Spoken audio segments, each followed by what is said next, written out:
What's going on, everybody? Welcome back to another episode of Bridging the Geekdoms podcast. I am Slav, and with me today is, well, nobody at this point in time, but they will be joining me here soon. We have a lot to talk about. We have a good bit to talk about. A lot of Marvel information has popped up, as well as some interesting DC tidbits, video gaming things. We got a lot to talk about, so hopefully you all join in and partake in this adventure here. Now, Colton will be here shortly. He's on vacation. He's at the beach somewhere, and I think they're currently having a fireworks show. So he's sort of preoccupied with that. So we'll let him have his little fun, but he better get here soon. He better get here soon indeed. How's it going, everybody, though? Please let me know that you're here in the comments and join the conversation.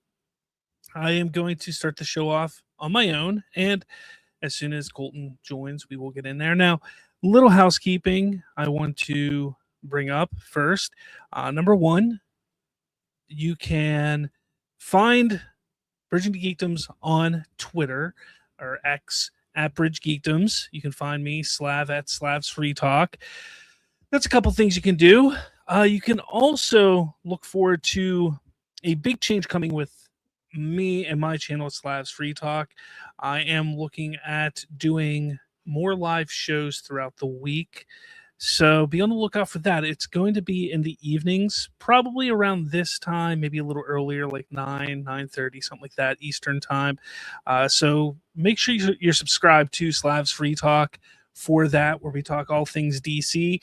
And I haven't figured out exactly how, but I think I'm just going to jump into doing it within the next week or so, and we'll just see where it takes us. We'll see where it takes us. But Bridging Geekdoms here is not just about DC. It's about all things pop culture, video games, movies, TV, and so much more. So let's dive into it. First, let's see. We got Raw Frequency in the chat saying, yo, my boy, hope all is well. I'm low-key not happy with this delay again. Me, personally, I feel like all these delays and this gap between the films is taking away from the DCU Batman. We're definitely going to talk about the Batman Part 2 delay later on, and how I think it could affect how things are going to happen with the Brave and the Bold in the DCU Batman, or maybe not. I guess we'll have to wait and see, won't we? But we'll talk about that in a little bit. Hungry Almighty's in here says the only thing on my mind is the possibility of DCU Batman in 2027. Again, we're going to talk about Batman. Don't you worry. We're going to talk Batman today. But I just don't know. I am torn. I am legitimately torn because I don't know if we're going to see the DCU Batman, the Brave and the Bold Batman movie, that fast. It'd be great, but maybe we'll be surprised and James Gunn drops a little surprise for us all and says, hey, Brave and the Bold's going into production today. And it goes into production and, it comes out October, November of 2027, something like that. That'd be great. I just don't see it happening. We're in July right now, and you figure pre-production, a good 2 to 3 months minimum, and then if production, like actually filming the thing, you're talking about 4 to 6 months. Post-production, you want to have at least another 6 months. So, I mean, that's really cutting it close. But we'll get more into that later. We will definitely get more into that later. Don't forget, guys, hit that like button, hit subscribe. Let us know you're here in the comments, and make sure you say what's up. All right, first up, we're going to talk some Marvel. This was kind of big news. Now, Avengers Doomsday comes out in 5 months or so? 6 months, not even 6 months. It comes out in December. Well, much like what they did with the Odyssey and Christopher Nolan did with the Odyssey and the IMAX sales for tickets, Marvel Studios has decided that they are going to release tickets for the Infinity Vision version of Avengers Doomsday next week. This coming from Polygon.com. Avengers Doomsday, Disney's scorching hot new entry from directors Anthony and Joe Russo in the MCU is only a few short months away from its debut on the silver screen, which makes it even more shocking that we've yet to see a full trailer for the movie. Only a bunch of admittedly very exciting, I don't think they were exciting, teasers. Yet the lack of the full trailer hasn't put Disney off ticket sales. According to the Hollywood Reporter, the company plans to release premium format tickets for Doomsday next week, specifically on July 20th. That is crazy. It says Disney plans to make tickets available to purchase for Infinity Vision Theaters, a premium large format experience featuring larger screens with enhanced sound and visuals. Disney created the Infinity Vision brand, I can't talk, after Warner Brothers secured IMAX theaters for Dune Part 3. A catastrophe for Marvel franchise. Both films are set to release on December 18th. Who will win that particular fight, Infinity Vision or IMAX, remains to be seen. Now, first up, I want to bring this up.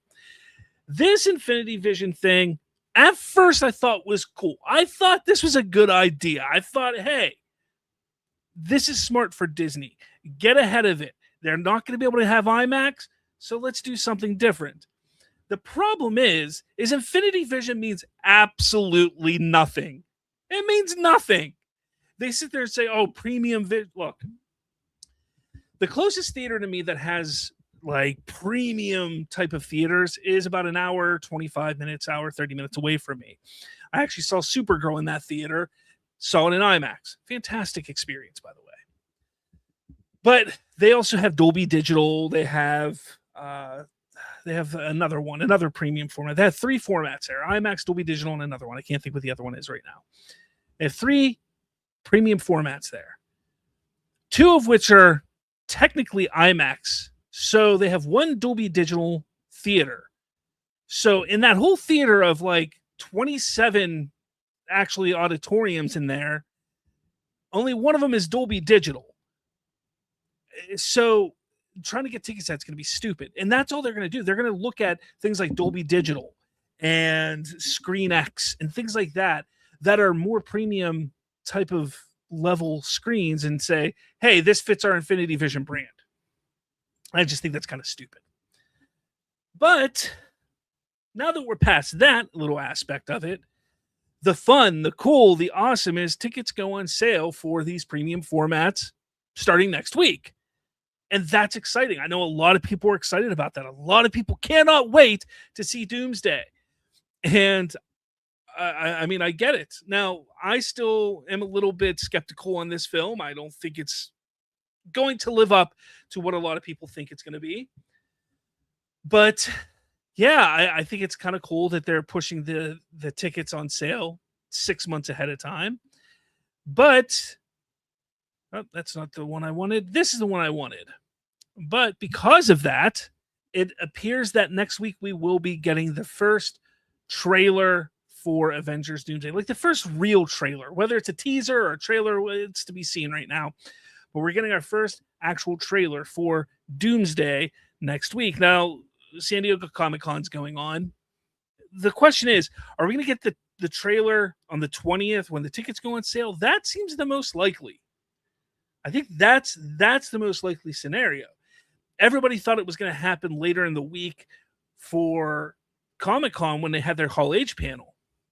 But I'm thinking now, what I think is going to happen is they didn't want to overshadow an announcement that they're going to have at Hall H. And I think they're going to have an announcement where I believe they're going to split Secret Wars into 2 films. I think that's what's going to happen. So for me, I think what the whole is we're going to get the trailer on the 20th with tickets on sale now for premium formats. We're going to have the trailer. And then at Hall H, we're going to get some big announcement that, hey, we're splitting Secret Wars into 2 films or something like that. That's what I think is going to happen. Maybe I'm wrong. Maybe I'm not. I don't know. I just don't see how they're going to be able to tell this entire story in just 2 films. How they're going to make Dr. Doom feel like a real threat. I think you need to have a good 5 to 6 hours of really telling this story to then make it impactful when everything kind of quote unquote resets for the MCU after that. But that's my thought. But what do you guys think? I want to know what you guys think about the tickets going on sale for these premium formats, the Infinity Vision that they're going to be releasing on the 20th. Let me know your thoughts about that. And when do you think we're going to get the trailer? Because it's due to come out next week. I mean, by this time next week, we could be talking about the trailer. So let me know your thoughts. When do you think we'll get it next week? Will it be at Hall H for their Comic-Con panel, or will it be the day the tickets go on sale? I'd love to hear what you have to say in the comments below. All right, I saw some comments popping up over here. Let's see. Raw Frequency says, I can't wait for Doomsday. I just can't wait to see Dr. Doom. Look, I want to be excited. You have no idea how badly I want to be excited for this movie. I just want to be so excited for it. But it's really tough because honestly, I don't feel good about it. I just don't feel good about it. I'm hoping I'm proven wrong. Like I'm going to be there opening night. I'm gonna be there to see this movie. It's just I hope I hope I enjoy it. Raw Frequency also says, I don't even think there's an Infinity Vision near me. Shit, there isn't really an IMAX close. The closest one is like 25 minutes. 25 minutes? That's it? 25? Dude, my nearest theater's 40 minutes away. So the fact that you have an IMAX that's close to you is awesome. I wish I had an IMAX close to me. Donovan says, can't wait for Odyssey on Saturday. I'm torn. I love Nolan. I do. I love Nolan films. But I actually haven't seen a Nolan film in theaters since Inception. I think that was no, Dark Knight Rises. Dark Knight Rises came out after Inception, right? So Dark Knight Rises was the last time I saw a Nolan film in theaters. And I want to see this because of the IMAX spectacle. But again, that's driving an hour and a half to go see it. But I'm just not interested. Like I was at first. I was interested in the Odyssey, but some people that I do trust, some content creators and things that I trust who have seen it, who have very similar opinions to me, didn't like it. Now, again, the spectacle is it being an IMAX. That's kind of huge. Maybe I'll go see it. If I can get some time over the next week or two, I'll probably go see it. Donovan says, I'm actually looking forward to the trailer. Hey, why not? Movie Talk Now says, let's go! Fire, fire, fire, fire, fire. Hunter Iggy. Hunter Iggy says, believe Matt Reeves as James Gunn if he moves the movie 4 months back because he started producing 4 months later. I believe the DCU Batman will be released in 2029. I believe Matt Reeves. Again, we'll talk about that in a little bit once we get to DC stuff, but I don't know, man. I don't know. Johnny Dome. Glad Blue Beetle joins Man of Tomorrow. Yeah, that's going to be a fun topic to talk about. Raw Frequency says AMC is like 9 minutes for me, but they don't got IMAX. Boo. Raw Frequency. I do feel you about the supposed casting of Gorilla. How do you feel about that? We're gonna get to that. Don't worry, guys. We're gonna get to DC. Let me finish up the Marvel stuff here. If you're new to watching Bridging the Geekdoms, we cover everything and we kind of go section by section. We start with Marvel, we hit DC, we do some additional things, some other pop culture things, video games, that kind of stuff. So we kind of go in that order. So if you're new to watching or checking out Bridging the Geekdoms, that's how it works. So just be wary of that or aware of that. Still waiting for I'm breaking stuff. I lost it. What the heck is going on? See, this is why I can't have nice things. This is why I can't have nice things. All right, there it goes. Back. All right. So hopefully Colton gets on here soon. But this is an interesting thing. So did you guys see this? It dropped a few days ago.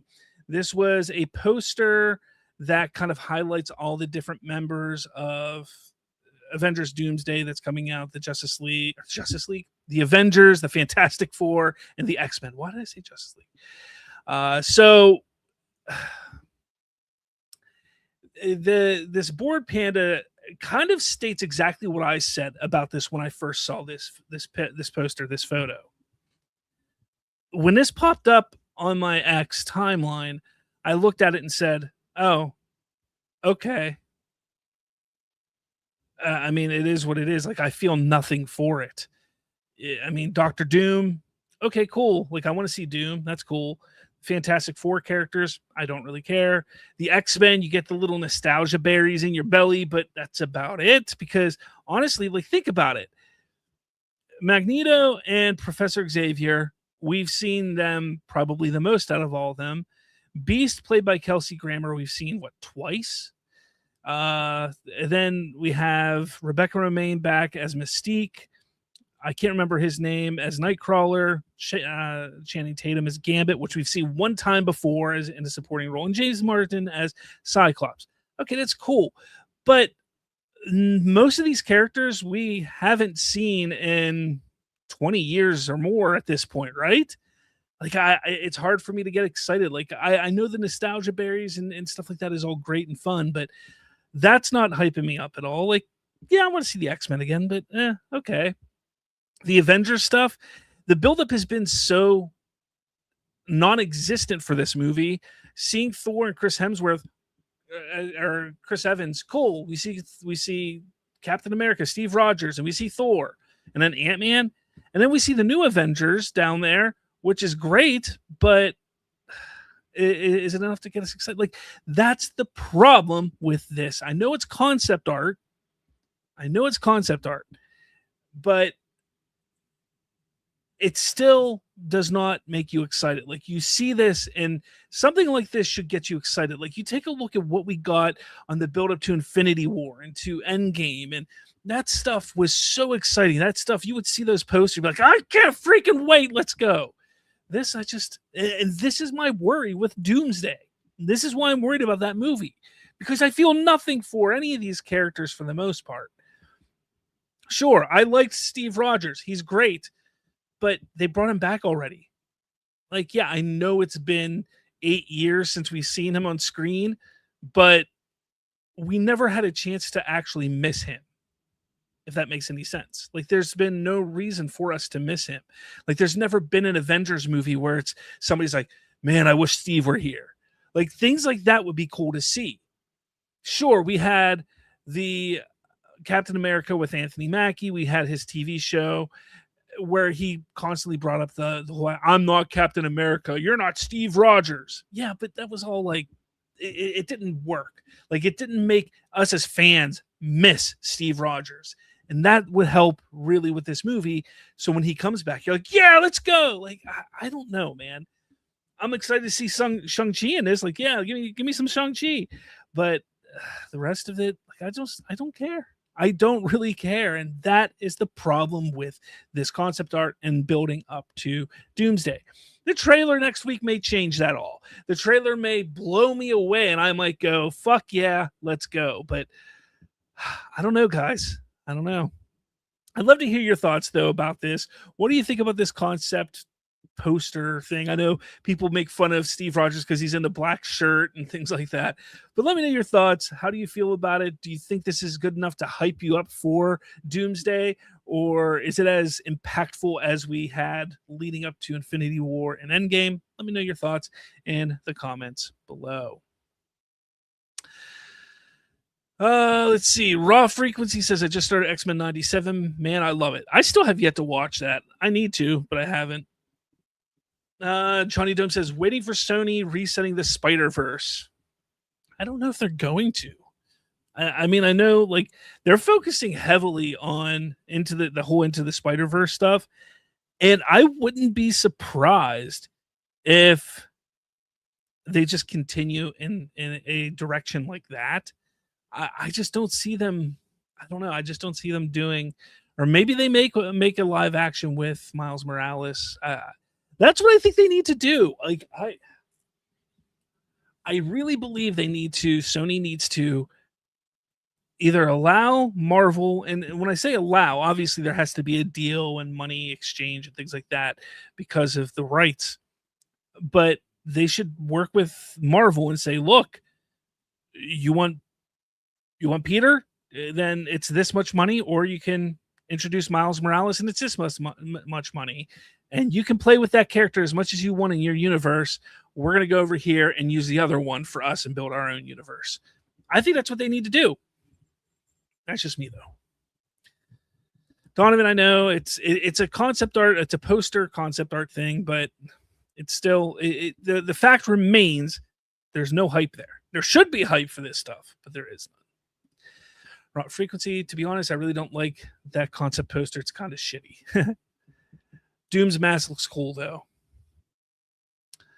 Raw Frequency, Steven is black shirt. We are missing some X-Men. Yeah. I mean, this isn't all the characters. We're going to see so many more characters in this movie for sure. These I just think are the main players. Donovan, I mean, Sony Animation announced a Spider-Gwen, Spider-Punk, and animated Venom spinoff already. Yeah. Donovan says, you say no hype, but wait till next week. That's what I mean. And I'm not talking about hype for the audience, because we know Doomsday is going to sell a shit ton of tickets and be the biggest movie of the year, most likely box office wise.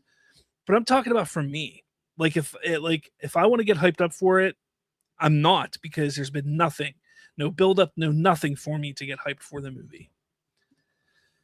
Johnny Dome says they announced it in CinemaCon, and I think bringing non-Peter Spider into the universe is smart. Would be cool if they use Spider-Man 2099 to be their main. Again, I just think that would be a cool idea. Like, there's so many different types of Spider-Man, like you said. There's so many different stories that they can tell with different Spider-Men. We've had our Peter Parker in the MCU, so finish off that story somehow, and then introduce Miles Morales and say, look, this is our Spider-Man in the MCU now moving forward. Like, I think that'd be cool. I think that would be great. Raw Frequency says, are you going to read this new Midnight Run Marvel Comics is dropping in September? I tell you what, Comics Cuts, Jerry, who's one of the co-hosts here, wasn't able to make it today, but he has brought that up, and it does sound interesting. I'm thinking about it. So Spider-Man, X-Men, and Fantastic Four, apparently they are going the horror route, which I am stoked for. That would be cool. I can't wait for that. Donovan says, I can't wait for the Vampire X-Men run. That sounds amazing. All right, let's move on. All right, guys. Take this information with a huge grain of salt, because it is coming from a grifter scooper named APOC Horseman. But I want people to understand that there may be some truth to some of these rumors going on. Let's not forget, like this one in particular, we're going to talk about Adam Driver possibly being cast in the X-Men movie coming up. But let's not forget that he was attached to Fantastic Four for a little while. Like, they were looking at him to play Reed Richards in the Fantastic Four. So it's not beyond the realm of possibility that they're like, look, we really want to have Adam Driver in the MCU somehow. We just need to find the right role. And maybe this is it. Now, there's two. This Magneto one came out a couple days ago, where Adam Driver is reportedly cast as Magneto in the upcoming X-Men reboot. And I honestly thought about it for a little bit, and I said, damn, I like this casting. If this were to happen, if this is a real casting, I think this one's awesome. I think he would be fantastic as Magneto. Because let's think of Adam Driver as a villain, and his most notable role as a villain was in Star Wars as Kylo Ren. The problem with that sequel trilogy was not Adam Driver at all. Like, he was damn good in that, playing a villain. And he was able to, even in, say, The Rise of Skywalker, kind of toe the line of both sides at one point. Very Magneto-like. Now, we don't know, is Magneto going to be a villain in this? Is he going to be an anti-hero? Is he going to play both sides? Is he going to be a hero? We don't know how he's going to be portrayed in this upcoming universe for X-Men. But, man, Adam Driver, why not? Why not, right? But then today, not very long ago, just a few hours back, it was now saying that Adam Driver has been cast as Mr. Sinister in the upcoming reboot film. And now there's been talk and rumor for quite some time that Mr. Sinister was going to be the first big bad that the X-Men faced off against in the MCU. Well, this again coming from APOC Horseman, saying originally it was reported that he would be playing Magneto, but now it's Mr. Sinister. I don't hate it. I don't like it as much as the Magneto. The problem with villains in the MCU is, with the exception of Thanos and Loki, those are like the two villains in the MCU that have actually been worth a damn. Most of them are just one note villains who end up being in one movie, maybe two, but mostly just one movie, one project, and then they're gone. Now, are they going to do that with Mr. Sinister? I don't know. We'll see. But man, I think if they continue that route with how they handle villains in the MCU and they cast Adam Driver as Mr. Sinister, that'd be disappointing. That'd be disappointing. I'm the kind of person, when I sit here and look at this top tier A-list actor or an up and coming actor, and that's not Adam Driver. He's there. He's made it. But when you see up and coming actors, you see A-list actors, big actors, and they end up playing a role that is a one-off in these types of films. It's kind of annoying to me. It's because Adam Driver can give you so much more. It's not to say that his portrayal wouldn't be good. It's not to say that it wouldn't be he wouldn't be an awesome Mr. Sinister. He very well could be. But what I'm saying is I want to see him in the MCU. Give us Magneto. Make him Magneto. He's young enough. He could give us 10 to 20 years as Magneto, if not more. He could play till he's 90, just like Ian McKellen did, and just give us an amazing portrayal of Magneto for the time to come. Whereas Mr. Sinister, maybe we get 2 or 3 movies, but it's most likely just going to be one. And I just think that would be a waste of Adam Driver. That would be a waste.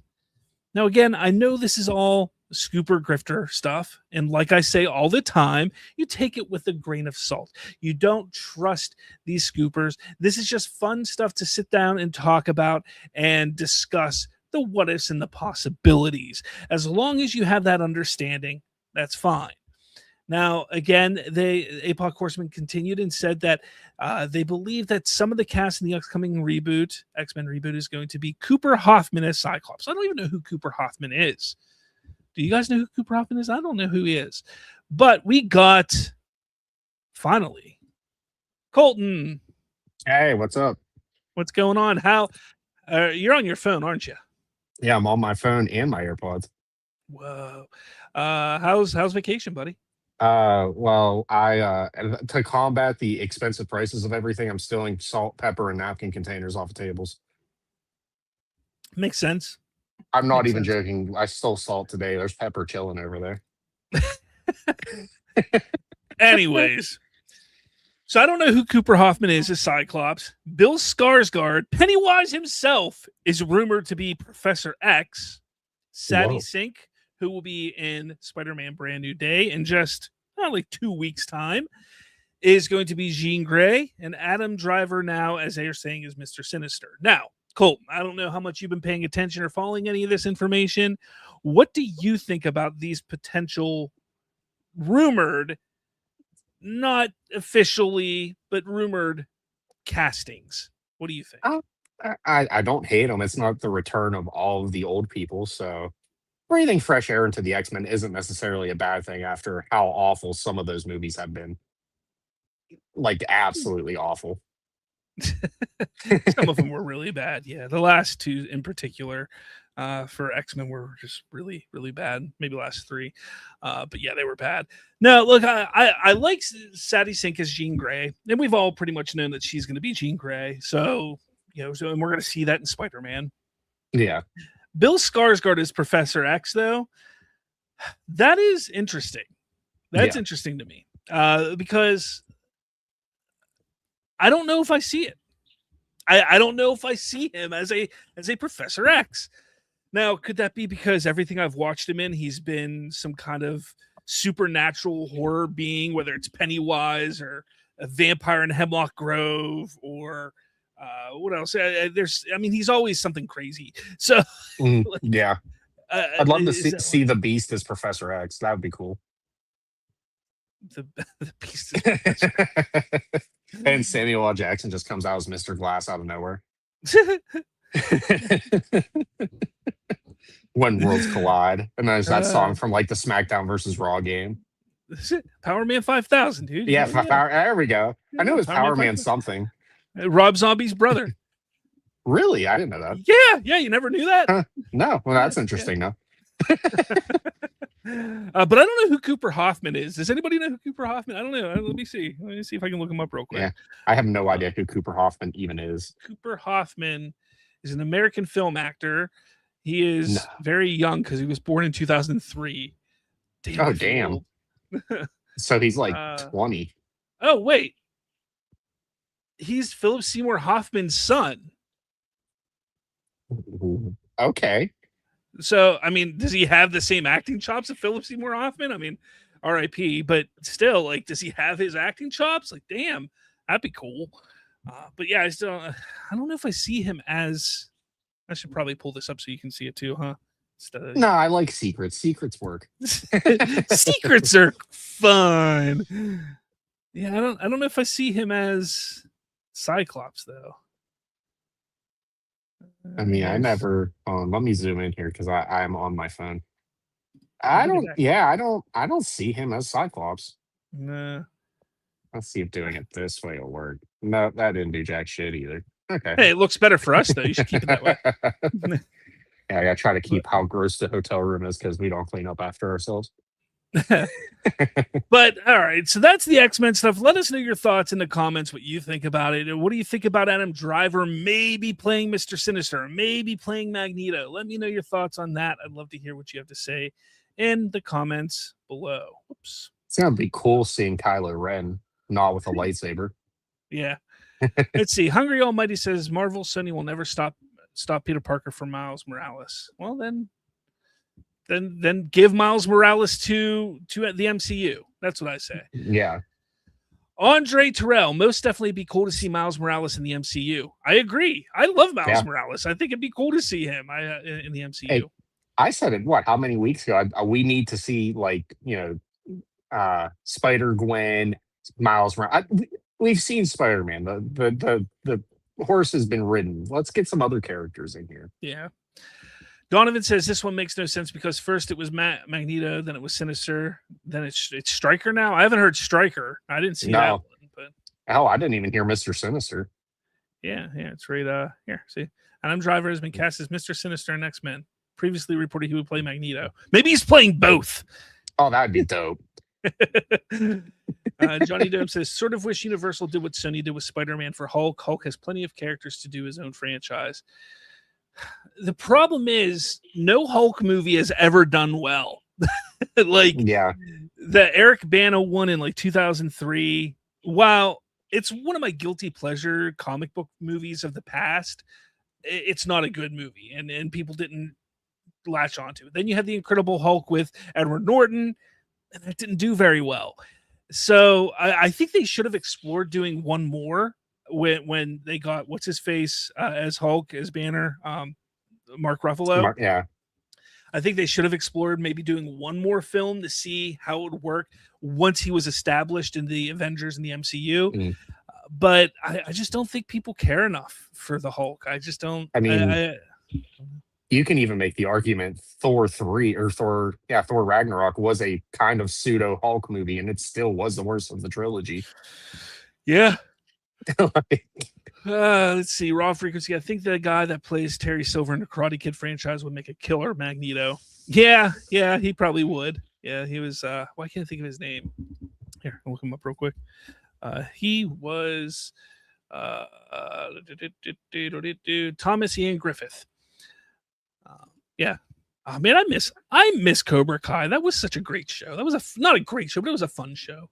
Donovan says either the scoopers are lying or they should make sure they have concrete evidence before they say anything. Look, this isn't about crapping on scoopers, because no, look, I hate when there's different types of grifters. Okay, there's the grifters that spout utter bullshit that we know is complete bullshit.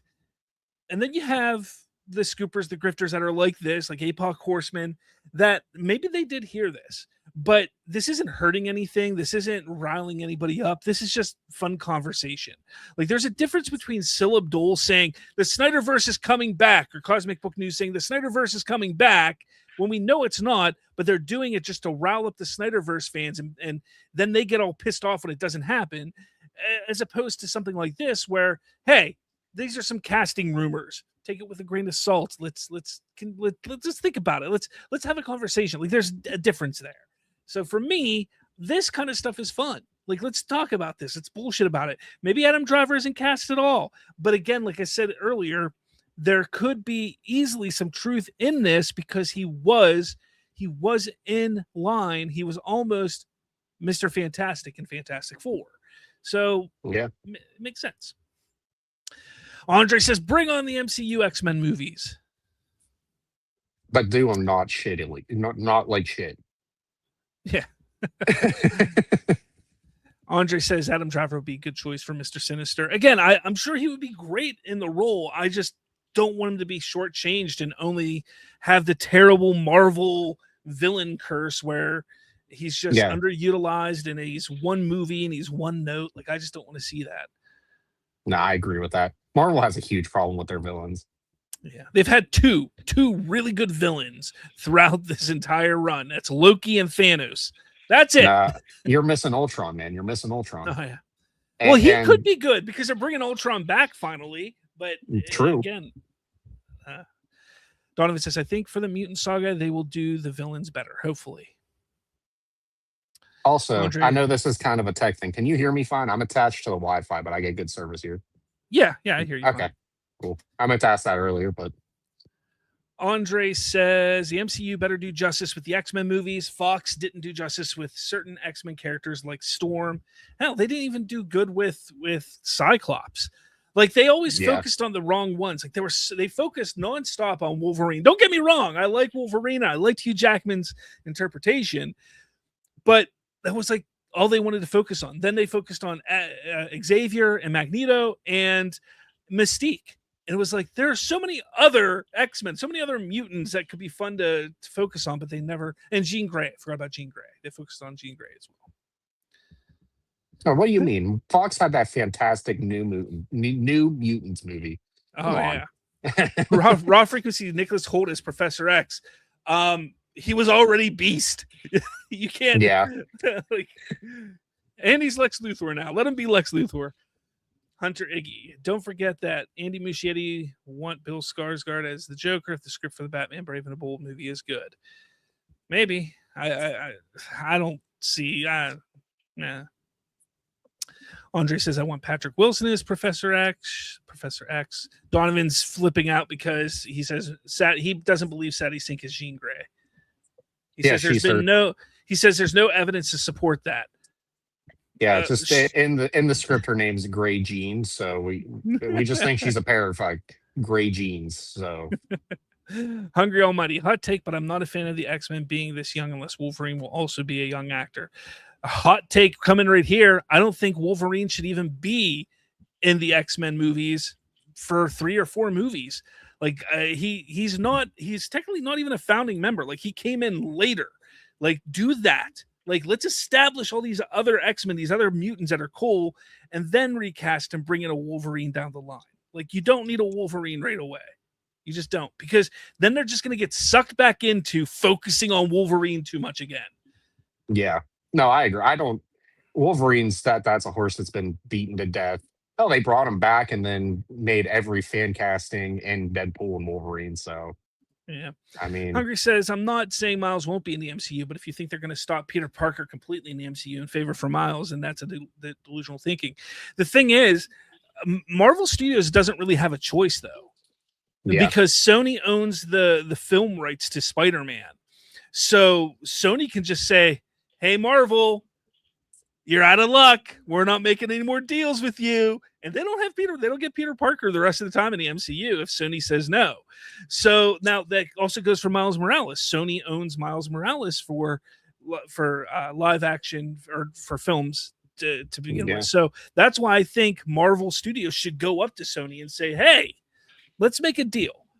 Which one can we have? What would it take? And you go have fun making your little movies how you want to make them with the other Spider-Man. That's what I say. I'm shocked the Disney hasn't just flat out bought Spider-Man yet. It's like, just give us the money. We have all the money in the world, so. Hunter Iggy says there are rumors going around the internet that Alexandra Daddario is in talks to play Zatanna in Man of Tomorrow. Alexandra Daddario has been fan cast as Zatanna for 15 years. I don't think it's going to happen. Andre says Nicholas Hoult was Beast in the Fox X-Men. I agree. Fox got their attention with Wolverine, Professor X, Magneto, and Mystique. Okay. Now let's move on to one more casting thing. Or not casting, but not a project announcement, kind of. Deadline is reporting that Loki creator Michael Waldron is developing a feature film around Nova at Marvel Studios. I was really excited to hear Jerry's take on this, and we might bring this up again next week because Damn you, Jerry. Nova is an interesting character, but I'm worried because Nova is extremely freaking powerful. He is a very, very, very powerful hero in Marvel. Yeah. They already have Sentry, who is really, really freaking OP.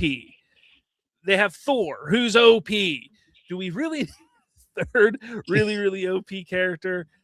So I don't know. We'll see. I mean, I'm interested to see. Like, I like that they're branching out and starting to talk about these other characters that aren't the typical characters. But look, Shang-Chi was awesome, and we don't have a Shang-Chi 2 yet. And now they're like, give us Shang-Chi 2, damn it.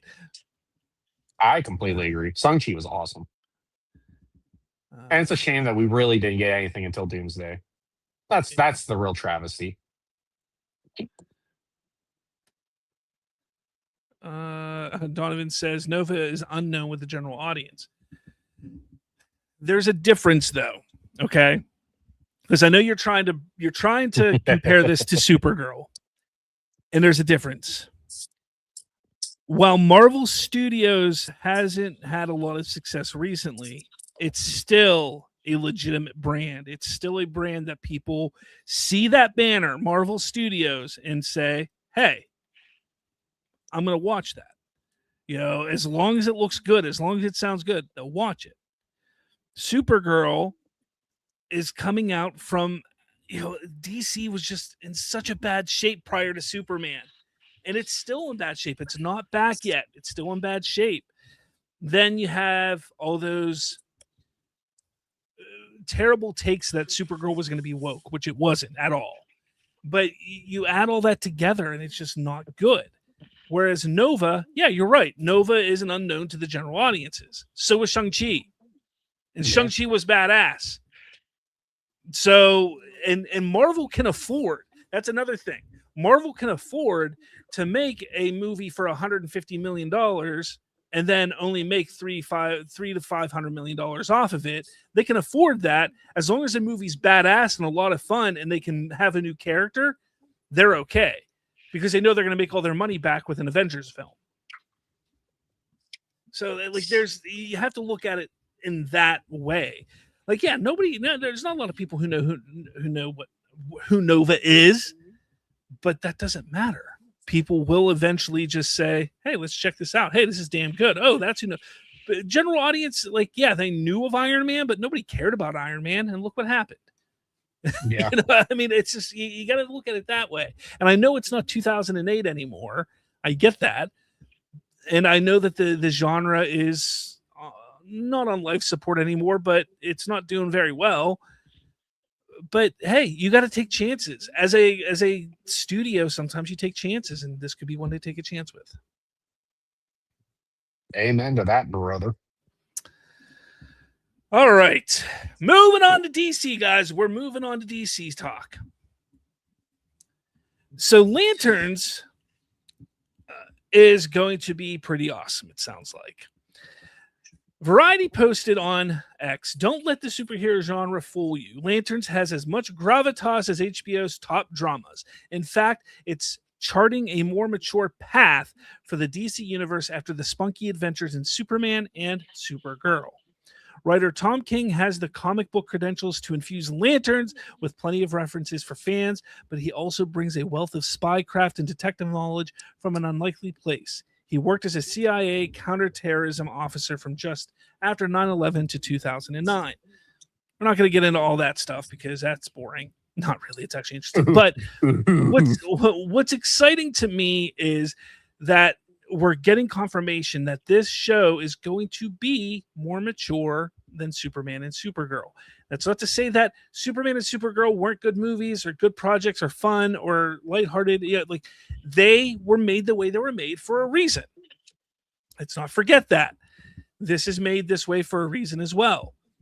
And that's the thing that I've always said that I'm looking forward to with this DCU is that you can have different tones, you can have different approaches, you can have different things go on within this one universe. So you can have lanterns be more mature and darker in a way, but then you have Superman who's punk rock and fun and happy, and then Supergirl, which is a little more dark and dire with a little bit of humor and heart thrown into it. Like you can do that in the DCU, but we just have to get people to buy into it. It's something new. People are so used to Marvel being basically a Marvel movie is a Marvel movie. Mhm. Sure, it might be a heist film, it might be this, it might be that, but essentially at the core, it is still a Marvel movie, and everything about it from the start to the end of it feels like a Marvel movie. Well, every project in the DCU so far has felt very different from one another. Very different from one another. And I don't think people are used to that yet. So I think we have to see if people will latch onto this new concept and an idea and way for this. Because look, we got Clayface coming out in a few months, and that's a damn body horror film. You know, like it's all different, and that's what I'm looking forward to about it. So I like that. What do you think? Yeah, I think TV shows, especially superhero TV shows, TV TV shows, shows. TV shows do a lot better when they're a lot more serious toned. As Yeah. opposed, I mean, like you can get away with doing like a comedy or something. Then you kind of, it's like, okay, so this is like a joke. We're not going to take this stuff serious because I'm sure these characters or character. The Green Lantern's going to make an appearance in a film. Let's be honest about it. And you're going to come from a comedy to a somewhat kind of serious film. You can't like TV shows do better as serious, more serious tone. So I'm about it. Yeah. Raw Frequency is Clayface. If Clayface is a prequel, it is. I hope they give us Easter eggs like what if Matt going through his transformation is happening at the same time as the Flying Grayson's accident leading Dick to become Robin. I don't know. I think James Gunn may have said, but I don't know how far back this goes, but it is kind of like a prequel. It is. Let's see what else. Donovan has a whole bunch of stuff. Donovan says the Jimmy Olsen show being in the vein of an Office style show is genius, knowing how popular The Office was. I don't know if it's like I'm looking forward to this Jimmy Olsen show, and are they going to do it like a mockumentary? If they do that, I'll be okay with that. But let's face it, like not all of them work. Not all those mockumentaries work. And the two most successful ones, which were The Office and Modern Family, have been off the air for a number of years now. Since then, they haven't had much success with the mockumentaries. They have, what is that, St. Denis Hospital or St. Denis Hospital or whatever it's called. It's a comedy that takes place in a hospital. It's good, but it's not Office or Modern Family level. You know, and it's not getting the ratings. I don't know if they can make it that good, great, but there was just something special about those two that really set everything apart. Eric Debunks says more mockumentary style shows get canceled than succeed, unfortunately. Exactly. I like the mix of where they kind of take the humor and the concept of something like The Office, but take the mockumentary stuff out of it. Like Superstore is a great example of that. Oh yeah, Superstore was very much like The Office, just without the mockumentary. You know, like there was no camera talking in that. You know, like so, like do that, and I'm all for it. I'm sad about Super Show. Super Show was fun. All right, this is interesting. So I talked about this on my channel the other day, but I'm going to bring this up here because I want to get your take on it. So, Sebastian Stan, the Winter Soldier from the MCU, was cast in the upcoming Batman movie a number of months ago. Everybody was saying, oh, he's going to play Harvey Dent. Well, then it came out, oh, he's actually going to be playing a bald serial killer named Victor Zsasz. And he's been in, like, he was in Gotham, he was in the Arrowverse, he was in different things. Like, he's a cool serial killer. He's a cool character. So I'm cool with that. But Scarlett Johansson was also cast in this Batman movie, and everybody was like, oh, she's going to play Harvey Dent's wife. Well, now it's seemingly that, and it's rumored, but she's going to be playing Poison Ivy. Now, if that's true, I'm not saying it is, but let's say it's true. What do you think about that? I honestly don't know how I feel about. I mean, she looks the part. I don't know if she can be the part. I don't like. I don't hate it, but I don't exactly like it either. Yeah. She would be a good Poison Ivy, but can she play Poison Ivy? Or is it just going to be the Black Widow that's green? Now, I also I'm worried about how it would fit in the movie because I don't think we're going to have a green woman walking around controlling plants.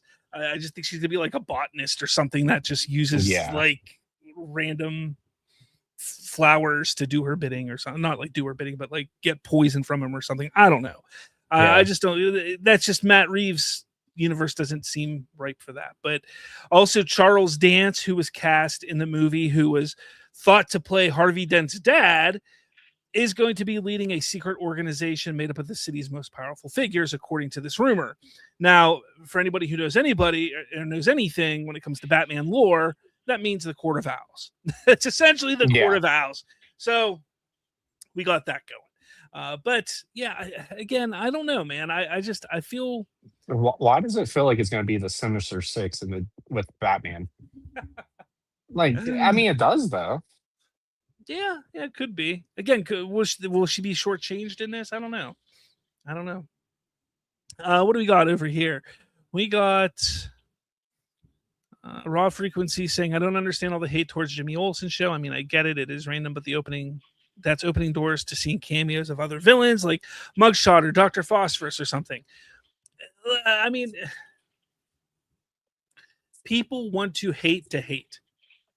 Let's remember, if you're on social media, what gets you the most clicks, what gets you the most views, what gets you the most anything is just unrelenting hate. Like, you just hate on something so much, people are like, yeah, like that's what it does. Yeah. Again, I don't think so. I said this the other day. I think the DCU needs to pull away from these types of things. Jimmy Olsen's show and Deathstroke and Bane movie and stuff like that until they really establish the big characters. But I say that because that's what will get the general audience invested and excited. And the more the general audience is invested and excited, the more money they get and the longer the DCU will be able to survive. If you don't invest time in giving us the big characters that the general audience wants, then the general audience isn't going to buy in. And when you do shows like this Jimmy Olsen show, the general audience is just going to push it to the side. They don't care. They don't want to watch that because they want Batman. They want Wonder Woman. They want this. They want the Flash. They want Aquaman. They want the big characters. So that's the thing. You need to get them to invest in your universe with the big characters, and then you can experiment with these types of shows. So from my standpoint, while, yeah, I'm going to watch it, I'm excited to see it, I look at it from the larger point of view of saying, look, I want this DCU to survive and thrive, so we need the general audience on board. And if you keep doing these little side character, B-list characters and giving them projects, it's never going to thrive. And the DCU is going to end before it even gets started. That's why I say it. Other people say it because they just want to hate. That's been the reoccurring message the past 3 episodes. Yeah, basically. Andre said, at first I wanted to see Scarlet as Catwoman, but Zoe Kravitz got the role. Don't get me wrong, I enjoyed Zoe as Catwoman. Poison Ivy would be the right choice for her. Donovan says, I think the Deathstroke and Bane project may not even exist, given that it's only been talked about by trades, not even mentioned by Safran or Gunn. Well, they don't really talk about much. That's one of the other problems with the DCU and DC Studios. They don't mention much. Yeah. Keep the cards close to the hand, or keep cards close to the chest. Yeah. Speaking of chest, I see what you're doing there. Yeah, you like that? It's beach attire. I got the dad look going. Yeah, you do. I do my best. We can't rush big characters because then we're just heading towards another BVS. No. The difference with big characters and BVS was like, here's everybody, boom, in one movie. And nobody's saying to do that. Nobody's saying to do that. What people are saying is, hey, give us, like, you've been doing this for 4 years now, James. Where's the Batman movie for the DCU? Where's the Wonder Woman movie? It doesn't need to be made right now, but at least give us something. That's what people want. That's what people want. They don't want them all in the same movie at the same time and create another BVS. Yeah, fuck it. We're bringing Cyborg in. Who cares? YOLO. What you talk about when it was getting started, Gunn was talking so much about the DCU. 4 years ago! 4 years ago. If I smell it, 58 minutes and 19 seconds, Bob's going to go on a rant. 4 years ago, he talked about it. Because since then, yeah, he's been on social media, throwing, throwing water on stupid rumors and scoops and putting people in their place, sure. But DCU as a whole is never talked about. We get maybe one little update a year, maybe, if we're lucky, an update. And it's typically, oh, we got stuff coming. There's things in the pipeline. Don't worry, things are coming. And that's, again, this isn't about me. This isn't about you, Donovan. This isn't about Colton. This isn't about any of us. It's about the general audience. And I don't know how else to get it through your head and other people's heads that we need the general audience to be invested in this for the DCU to succeed. And the way you do that is by giving them the characters they want and they know. If you don't do that, they're not going to care. They're not going to give a fuck about Lanterns. They're not going to care about Jimmy Olsen or Deathstroke and Bane. They don't fucking care about them. They want the characters they know. And if you don't give them that, if you don't give the general audience the characters they know, the universe is just going to fail. Like, how many ways can I say it? I can't say it the other way. I think you're falling for the rage bait. Yeah. Doomsday 22 says, it's not that DC fans are panicking, is just that this DC universe has no hype at all, just missing opportunities, and it seems that this is headless chicken of a universe. Gunn talks a lot. Derpy says, curse you, J.J. Abrams. I don't know what it means. I don't know why. Curse you, J.J. Abrams. I like you, Derpy. I like bringing chaos into this podcast. But getting back to what Doomsday is saying here. So, obviously, the title of the episode is DC fans are panicking. That's the title. The thumbnail says that. And I'm going to be honest here. It was kind of a little bit of a clickbaity type of title to get people to click because, yes, DC fans are panicking, but not the DCU fans. The fans that are panicking are the fans of the Batman and the Batman Part 2. And here's the thing. We got our first little teaser here, as you see. Matt Reeves shared it on social media. But at the same time, DC Studios, for like the 15th time, have delayed the Batman Part 2 from October 2027 all the way up to February 18th, 2028. Now, that's kind of the problem. People are panicking because they're like, well, what's going on? Like, why is this happening? What, like, here's the thing, guys. Look, who the hell cares? Just sit back, some people think that they're going to announce a movie for the DCU for the 2027. Maybe the Brave and the Bold. Maybe that Batman, the DCU Batman, will come out. I don't think it's happening. I don't think it Yeah. is.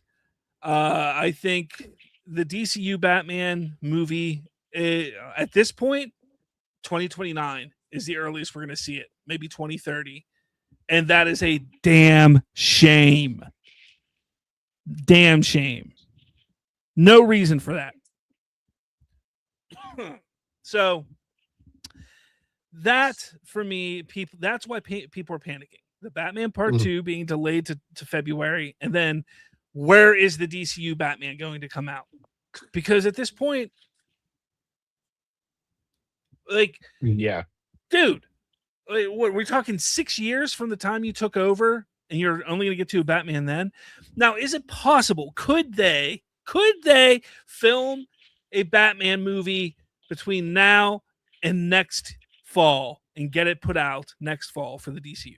Sure they could, but it's going to be tight. That would be really, really tight. I think most likely, if they're going to release another DCU movie next year, towards the end of the year, I think it's most likely going to be Wonder Woman. I do. I think we'll get that announcement very soon. What are you thinking? So yeah, I don't think Batman's gonna be the next one. I agree. I think it's gonna be Wonder Woman. Maybe I still have hopes for a Martian Manhunter movie. I know it's not gonna happen anytime soon, if at all. The real reasons for Batman 2 probably got delayed is because Robert Pattinson's tired and wanted a break. Realistically.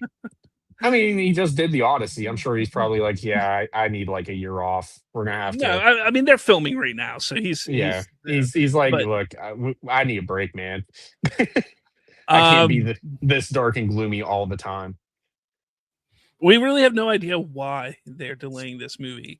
The only thing could be is maybe they're going to get another DCU movie, and they want to have 2 DCU movies in 2027, maybe to help bolster the appeal for the DCU. So when Paramount takes over or something, who knows? But I don't know. Like I just don't know. I don't know. Raw Frequency, what's going on with the DCU Batman casting? People saying Tom Brittany, and now I'm hearing Alan is the front runner for the character. Alan Richardson is not going to be Batman, so just get that out of your head. It'd be cool, but he's not. I don't think he's going to be it. Tom Brittany we talked about that last week. Seems like a maybe. I don't know. Yeah. Maybe.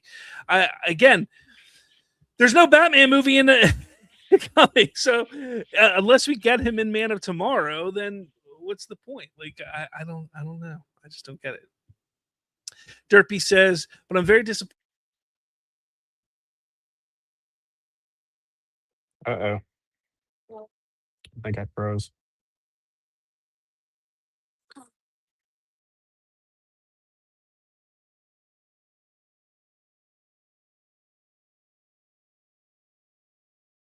Happened.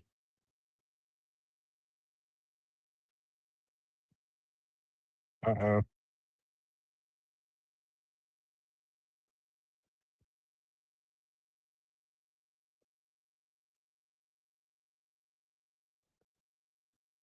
Uh-oh.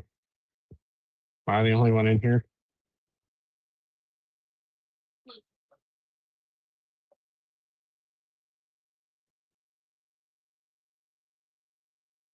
Uh-oh. Oh, hey, what's up, everybody? I guess I'm here now. Guess we'll just talk to people. Uh oh, new comments. Okay. Hi, Derpy. Seemed like Bob died and I got caught with my pants down. So I can't see the screen really, but I'm gonna read your comments. Uh anyway, as he was saying, I'll leave this comment up here. I'm not really sure how to change it from here.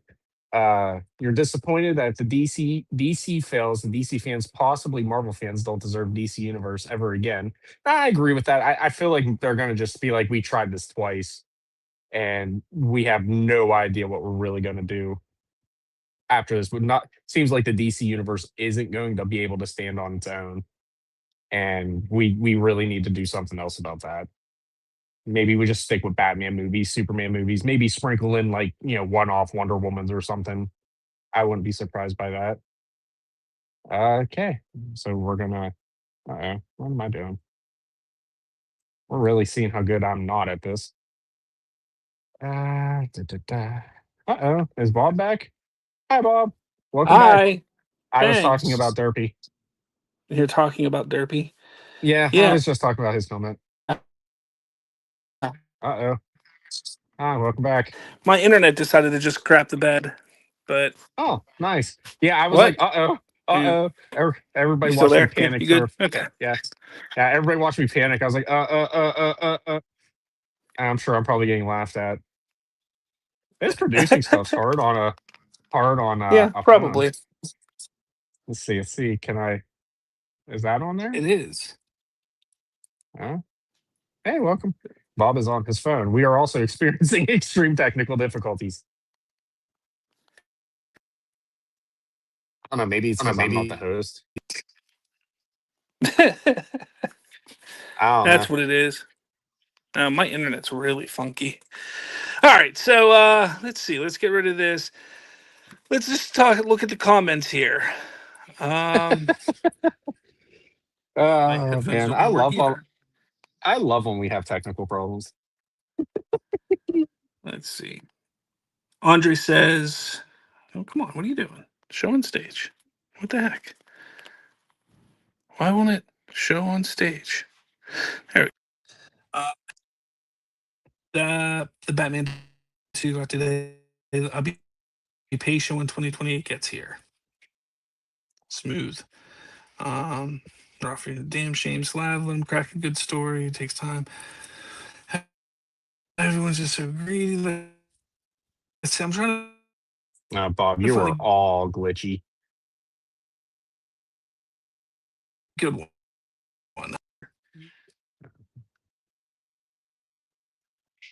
Um. Oh wait, can the internet be back? Let's see.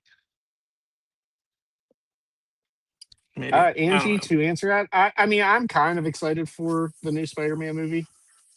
I'm gonna see it, obviously, but I mean, I walk into every film with any sort of optimism, really, and fire away. Also, don't mind, we're both on our phones. Yeah. I did not want to. It's Ah. I would not mind seeing Keanu Reeves play Darth Revan, except if it was like, I don't know, 20 years ago when he was younger. Darth Yeah. Revan seems like he's a younger character to me, not what Keanu's like, what, 50, 60, pushing 60. Yeah. He's getting up there. Definitely getting up So, there. and for the Twi'lek, I would not mind seeing her become Darth Talon. That would be cool for a build up for season 2 of Maul. Yeah. Wait. I could be back. Bob's Hold back, don't on. worry. Oh, we look like twins, Bob. Thank you, Angie. Bob's 10 years older than me, though. Whoa, this is meta as shit. Bob is laughing while oh my god, that was cool. But thank you, Angie. I take that as a compliment to Bob and an insult to me. Wow. Wait, what? It's a compliment to you because you look 10 years younger and I look 10 years older. Oh, jeez. Oh, what is going on? Your whole internet. I got going, music playing. whoa. I got. Watching the I'm old over clips, this, guys. watching the old clips of Infinity War on Pornhub. There we go. What about Pornhub? What? You were watching the old Infinity War videos on Pornhub. Yeah, that's it. All right. Let's get back into what we're talking about, I guess. But Green Arrow, I think I prefer to see him in another TV show. I don't think he as a character jumping in would be strong enough to hold a film, personally. Bob, I think you froze again. I'm right here. Oh, no. I'm good. Okay. I thought you froze. You like sat still for too long and it scared me. I was like, oh god, does Colton have to put another 5-minute filler in? But Oh, boy. nah, I think Green Arrow do better as at least in an introduction as a TV show.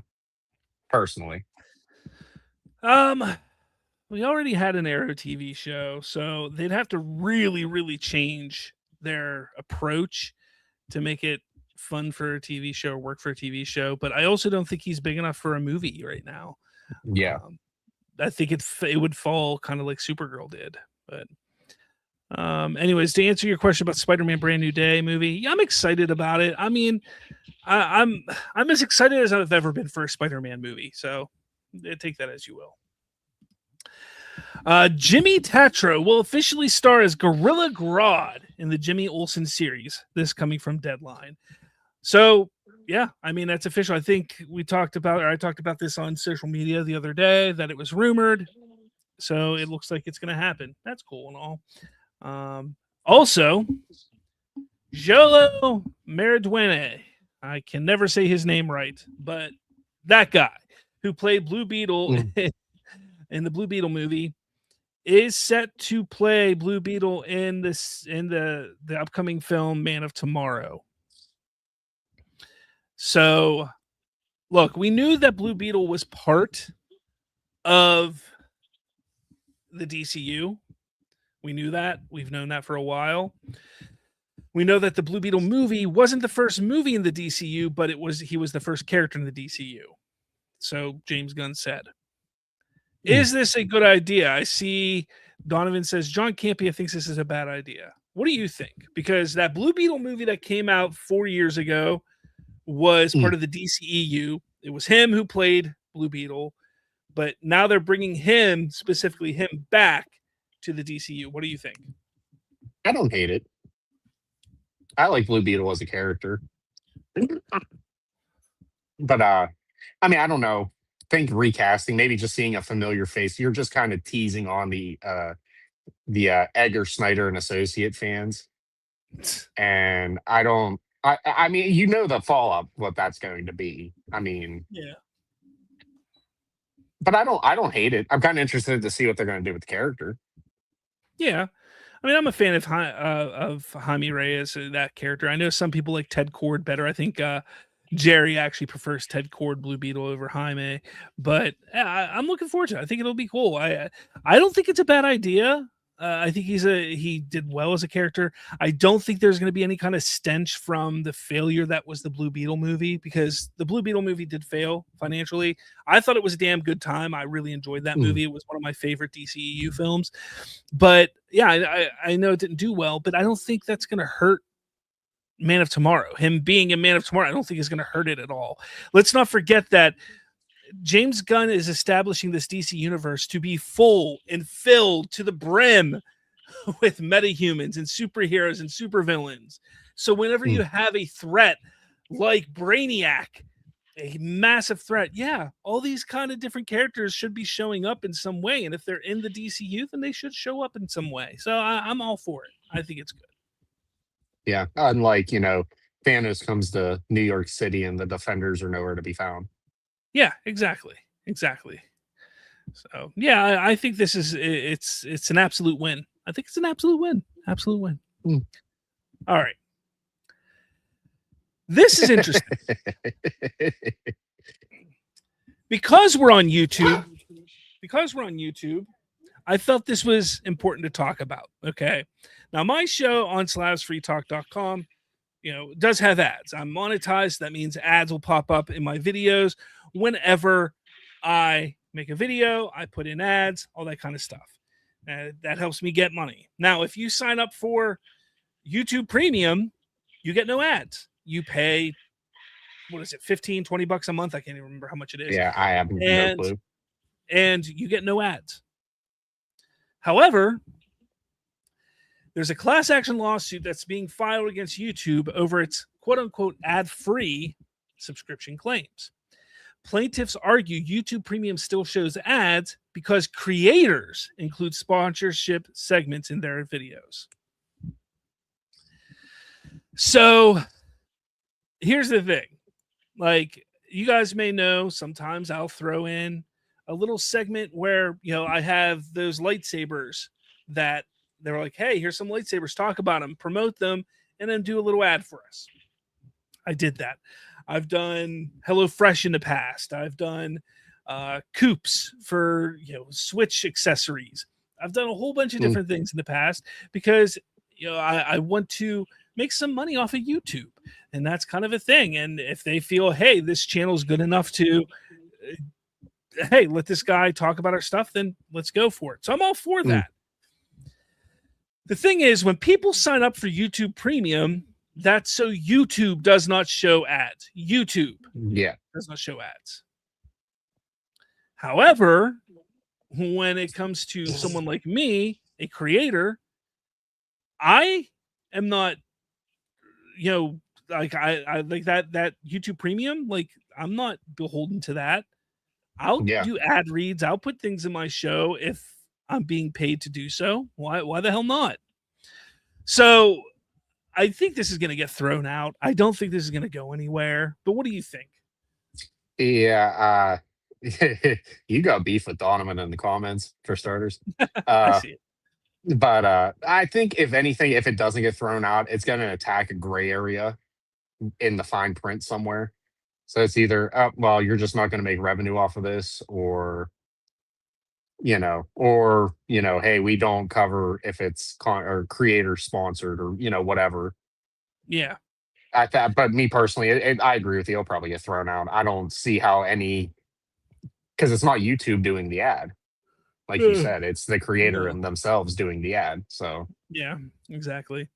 Donovan says, I'm going to start selling out to mobile slot machines, that I already sold out to AI, and that I'm a shill confirmed. He's just having fun. He's poking fun. Good. Keep poking at him. One other thing tech-wise that's interesting. Netflix has revealed that roughly 300 of their TV shows have used generative AI at some point in the production process. How mad are you, Donovan? How mad are you at Netflix? Here's the way Stranger Things season 5 panned out, that may have been all AI generated. All right, so I've said this for quite some time. AI, generative AI and such, is the way of the future when it comes to a lot of things. I get that there's hate for it. I get people are like, oh, this is going to make people lose their jobs. But I always go back to this one example, and this one example is this. In the 70s and 80s, what got really big in Hollywood? Computer generation images. CGI. All right. Star Wars was the biggest culprit there. Now, they also utilized practical effects, but as time moved on into the 80s, into the 90s, CGI was becoming more and more computer generated as opposed to practical effects. That is similar to this, okay? During that time frame, you had those puppeteers and things like that who would be losing their jobs, but what did they do? They went and they said, how can I make sure I don't lose my job? I will go and learn and understand this new process of CGI and computer generation and things like that, so I still have a job. It's very similar to how AI is. Now, am I sitting here saying that I want AI to make a movie that's just Val Kilmer? I think that's I think that's ridiculous. I know that movie's coming out and I think it's ridiculous. I don't want AI actors. But if it's going to help, one, alleviate the cost of making movies because of utilizing AI to help do special effects and things like that, why the hell not? Why not utilize that to help the costs go down, to make movie production faster? Because that's what it's all about, is getting things done in a more productive, efficient way so things get done faster and under budget. And if that's what AI does, then absolutely. I'm not sitting here saying that I want AI writing scripts for our movies and TV shows.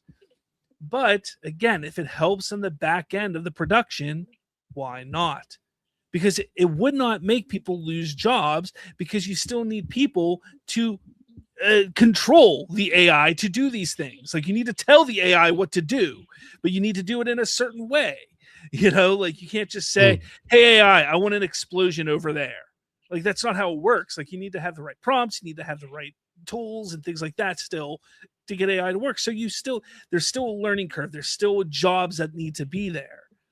But you're never gonna, like, there's still puppeteers out there. There's still practical effects artists out there. So you're still gonna have those types of people. You're still gonna have the old school CGI people out there. But this is just another level now that is just moving through Hollywood.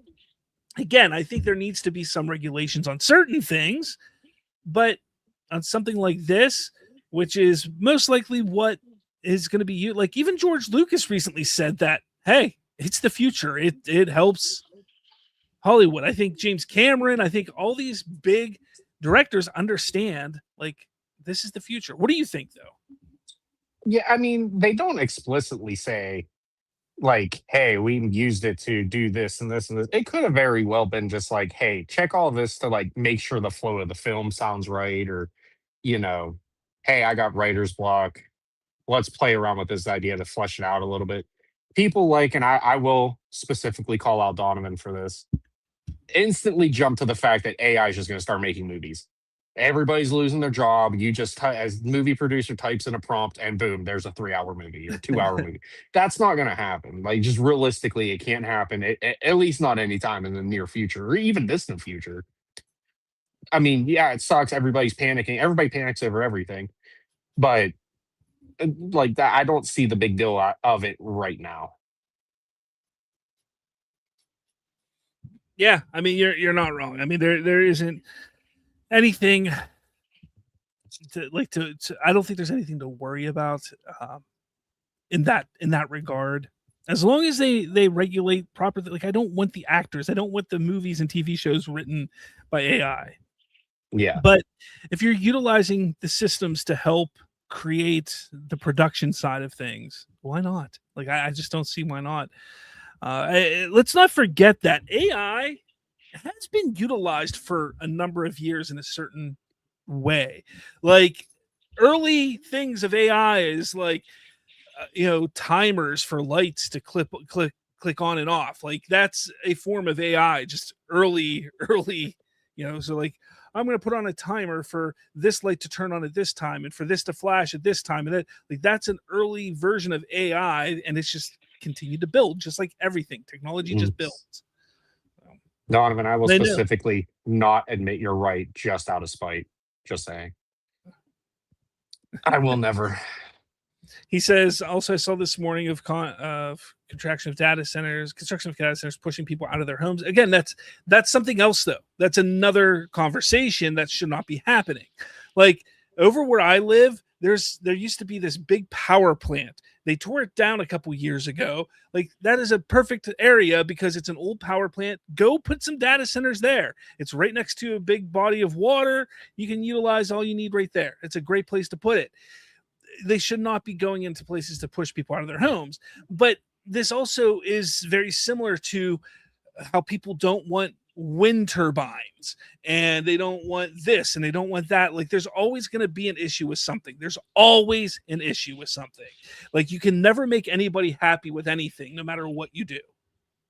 Again, I'm not saying they should be allowed to knock people out of their homes, but we see it happen with shopping malls. We see it happen with freeways and highways. Like, that stuff happens, and there needs to be better laws and rules to stop that from happening, but it happens.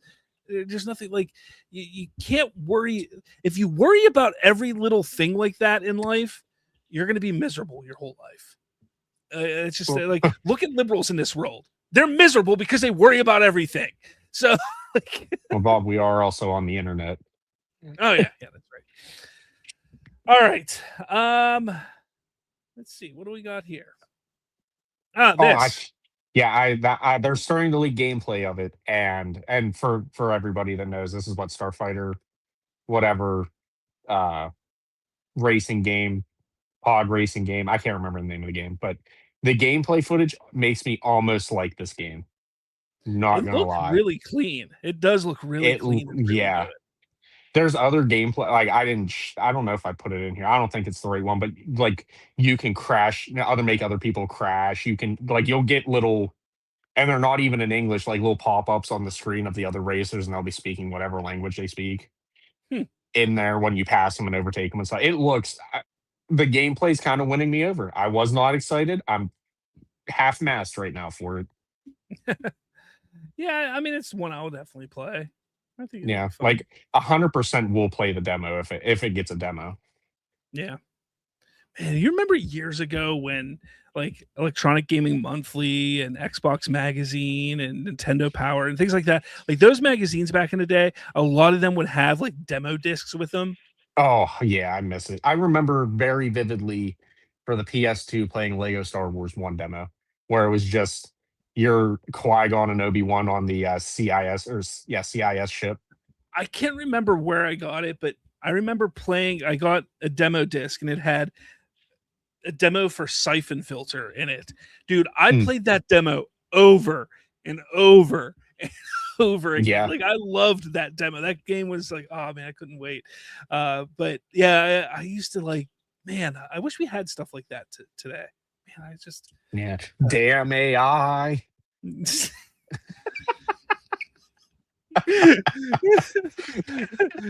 wait, No, if, do it again. damn AI. But I mean, realistically, if anybody should be worrying about AI, it's the video game industry. Like that's the one that AI could come in and wipe out jobs. No Yeah, issue. yeah. Raw frequencies. I can't wait for the Wolverine game. I think the Wolverine game looks like shit, but that's just me. They released some new details about that today. I mean, it was just like a gameplay footage or gameplay trailer. It was some kind of trailer. See, and my fear is it's a Sony. Well, it's not going to. Is it? I think it's only on PlayStation, but it's going to be 45-minute cutscene, 5 minutes of gameplay, 45-minute cutscene, 10 minutes of gameplay, quick button mash, cutscene. Like that PlayStation, and I mean, they're pretty, but they're not video games; they're movies. Yeah. All right, this is cool. A member of a group on Facebook shared that he got his copy of Halo Campaign Evolved already sent to him. He's from Mexico, and Lucky. he had it all opened on his couch and everything. Thing is he probably can't play it because they Oh probably have yeah, it locked. So he just has it sitting there and can't do anything with it. that the biggest dick tease.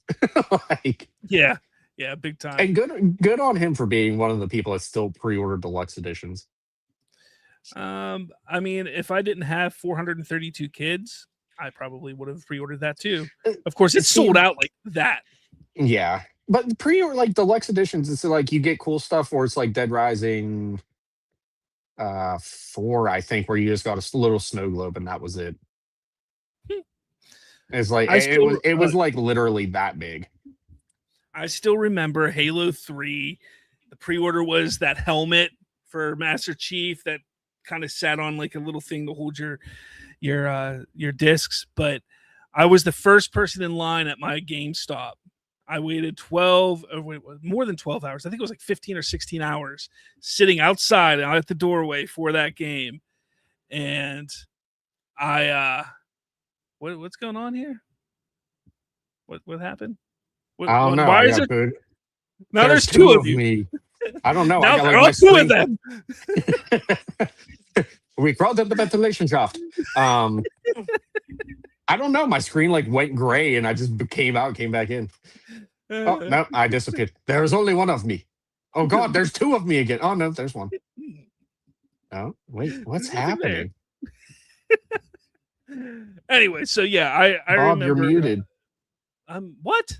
How am I You're muted? I'm not muted. I'm not Bob, muted. you're muted. You're muted. No, Bob, I'm not. can you hear me? No, I can hear you. I can't hear you. I can't Chat, hear tell you. us. I'm Chat, scared. tell us who you can hear. I don't know. Can Hold you on. hear me or can you hear That might be Colton? me. It says go to the AirPods. Bob, I can't hear you and I'm scared. Who do you I need an hear? adult. Uh, Raw Frequency says here, Oh, both of us. I don't hear anything, Bob. But hi, Raw. I'm glad you enjoy. I don't hear either of them. All right, this has I'm been dead. a wild. I have died. We're, Hold on, let me leave and come back. Maybe that'll. This has been a ridiculous episode, but fun at the same time. I gotta love technical difficulties. It started here and then went to Colton. All right, so moving on to the last thing that I want to talk about, which I think is really, really cool. Halo, The Fall of Reach is getting a full cast audio drama. There we go. There we go. Full audio drama for Halo Fall of Reach book, which is a great book. It comes out in November. I didn't know about this until like 2 days ago. And look, I'm not a big like audiobook fan, but I think this is going to be the closest that we get to having a real true Halo live action experience. And I cannot wait for this because Steve Downes, the voice of Master Chief, Jen Taylor, the voice of Cortana, they are part of the cast. We're going to have the actual voice cast from the game in this book. That's exciting. What do you think, man? Like this is that's exciting. I mean, I'm all for audiobooks being a mailman. That's really the only way. If I'm not listening to a podcast, it's probably an audiobook. So I'm about it. Yeah, I can't wait for this. Like I literally, it's funny because I was the other day, I was like, man, I want to wait. Hold on. Movie Talk Now says never heard of this. Wow. If you're a Halo fan, the first 3 Halo books, which came out back in like 2002 or something like that. Those first 3 books are phenomenal. I've read them 3 or 4 times now, maybe. I'm not a big reader, but those books had me just I was all in. Anyways, so I was like, man, I'd love to read this book again. Like the other day, I was like, man, I'd love to read this book again. I was like, let's see how much it cost on my, on my Apple Books thing. I was like, maybe I'll buy it. And I pulled it up, and this is what I saw, and I was like, this is happening. So I was like, yeah, I'm just gonna wait for this now. I gotta wait a couple months, but I'm just gonna wait for it. I can't wait. I think it's gonna be awesome. I mean, it's gonna be dope. Well, I feel like I read a comic run, so I feel like I could do a comic section. I'm not Jerry, but Avengers Infinity, is that the one he sent me, or Infinite? Avengers Infinite? Good 6 series run. Yeah. Good 6 series run. Didn't know there was a prequel to it, but the 6 series I did read were cool. Good. Here, Movie Talk Now, Dave. This here. So you have The Fall of Reach, which is the first book, came out in 2001. Then you had what's called The Flood, which was the second book, and then First Strike. So Fall of Reach is technically a kind of like a prequel to the first Halo game. The Flood is the first Halo game, and First Strike is kind of the end of that and leading into Halo 2, essentially. Fantastic books. The Ghost of Onyx, Halo Ghost of Onyx, is another fantastic book because it follows different Spartans. No Master Chief in this book, but it follows different Spartans called the Spartan Threes. So I don't know how much you know, but there's multiple Spartan programs. You have the Spartan 1s, the Spartan 2s, the Spartan 3s, so on and so forth. Master Chief's a Spartan 2. But there were Spartan 3s that had different abilities. Their armor was different than the Mjolnir armor of the Spartan 2s. But it follows a group of Spartan 3s that find another planet that takes them to another type of construct. And it's so good. Like honestly, those 4 books, I recommend everyone to read those 4 books. Movie Talk Now says, was the show based on this or no? Not at all. The show was actually a completely different timeline. The show took place in its own timeline, separate from the games and the books. I wanted to like the show so bad. I wanted so bad to like it. But when you have Master Cheeks, like you're just not gonna. It's not gonna work. Okay, it's just like what? Why do we see his face nonstop? Why is he having sex with a human who was raised by the Covenant? Like none of this Yeah. makes sense. It's like we know the source material from the 5-minute Wikipedia page we read, and here we go. Yeah. So for me, I say you have like if you are a Halo fan, read these books. Again, just start with Fall of Reach, The Flood, First Strike, and then Ghosts of Onyx. If that's all you read, you will be more than happy. There are so many other books, though. There's books about the Forerunners of what happened hundreds of thousands of years ago, what the Forerunners were, why they did what they did. Then there's other books that take place, after Halo 2, Halo 3. Like then you also have the game lore, such as Halo Wars and First Strike and all that kind of stuff. Not First Strike. What was the top-down shooter on the iPhone? I can't remember, but yeah, you had the Halo Wars, you had the iPhone games. All of that like fits into the timeline as well. It's all connected, but then they were like, "Hey, let's make a TV show that's just not connected at all." I'm like, dude, Yeah.